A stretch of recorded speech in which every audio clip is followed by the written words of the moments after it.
So what was your name? My name is Bill Smallwood. Bill Smallwood.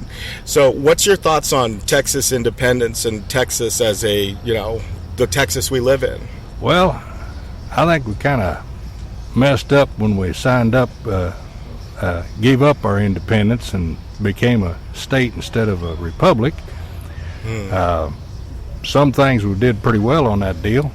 We didn't do like Arizona and Colorado and Nevada and all them, give all our land to the federal government to start with, but they keep trying to take it anyway. Yeah, that's interesting. So, but let's go back to Texas when it joined up. Texas was about 10 years old at the time, right? Yep. Okay, and not that I remember that, but okay, yeah, so, it was a little before my time. I do know a little bit of the story. I look to fill in all the story, right? So at 10 years old or so, there was this thing called the 10th Congress, and they never even reconvened. I believe they didn't show up for their job because there was a popular vote in 1845 that Texas should enter into the United States of America, right? Mm-hmm. So this thing happened. All of a sudden, Texas became a part of the United States of America, and Mexico still claimed some ownership of all the other chunk of the North American continent, right? Yeah. And so forth. And but why? But Texas was like war-strapped, right? Texas was kind of beat up from the war, and we were in a bad situation financially and manpower-wise to combat the Mexican government because they were going to keep coming back. Right. And so I can see why we did why Texas decided to join the Union. Mm-hmm. At the time, and actually, like I said, we made a better deal than most of the states did when we signed on, because we retained a lot of some minor things, like the thing that our flag, the state flag, can fly at the same height as the national flag. Right, it has the same respect. Right. But that's kind of just a symbolic thing rather than really being all that substantial.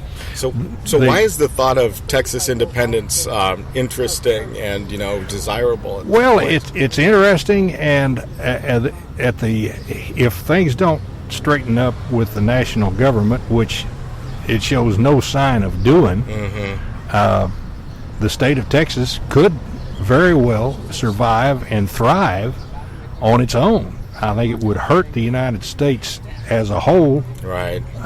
It would be detrimental to them and beneficial to us. But it's hard to let go of that affiliation because of all our we have a lot of family emotional ties and family ties. I got a brother that lives in Colorado and a sister that lives in Florida, and I got nieces and nephews scattered all over the country. But on the same note, it's kind of like you watch the United States government as it exists today, continuing to do the failed policies everywhere. They're not responding to what people are telling them to do. Well, we signed on to help protect ourselves from the encroachment of the Mexican government. And if you just look at what's happening right today, that's interesting. It's not working very well. They're not helping. In fact, I think they're doing more harm to us in that area than they're doing good for us. Right, definitely. Everything that I've saw in the current U.S. border crisis, or the Texas border crisis to be more specific, everything they want to do is to take care of the people that cross. They're not doing anything to actually solve the problem. They're not putting up stop down in Mexico, stop down in Panama, exactly. Stop down. Nobody's closing the borders, and the Mexican government is allowing them free transit through. And the federal government has been giving them the all clear that if they get here, all you have to do is get here and we'll work out something, is the way they kind of leave it. So they assume that they're going to make it here. And as Christians, we want to take care of people who are in need. and those people that are coming in there obviously are in need, but they also need to go home. Yeah, they need to stop. And then I guess you could say, if you wanted to argue this kind of thing, where if we were to tell Mexico to close their south and or Costa Rica to close their south and Panama close your south, right? And then we have all these refugees that are coming in, hundreds and thousands a day.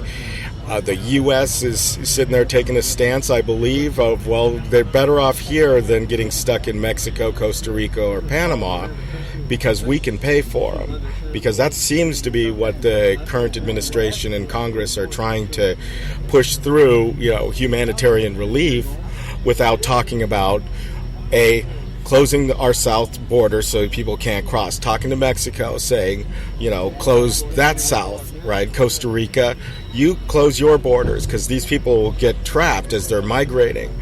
That's true, but it's unrealistic to assume that there's any way that we could effectively convince any of those governments to do what we want them to do, because they're not going to do it. Right, but if we closed our south, that will inspire Mexico to close theirs. That would be the best thing. It's a cascade. It's easy. Right? Turn them around right there. And then don't get them across here and then have to process them and hire lawyers and court hearings and all that stuff. They need to stop before they cross the border. Well, it's going to be interesting to see how that plays out. We're at the beginning of the game, I believe. We're a couple months into the U.S. I don't know. I guess they seem to be inspiring them to come in, and so it's a creative. Really, you think so? Oh yeah. No. Wow. So, Bill, hey, thank you for joining us, and thanks for coming to the rally. I'm glad to be here. Okie dokie.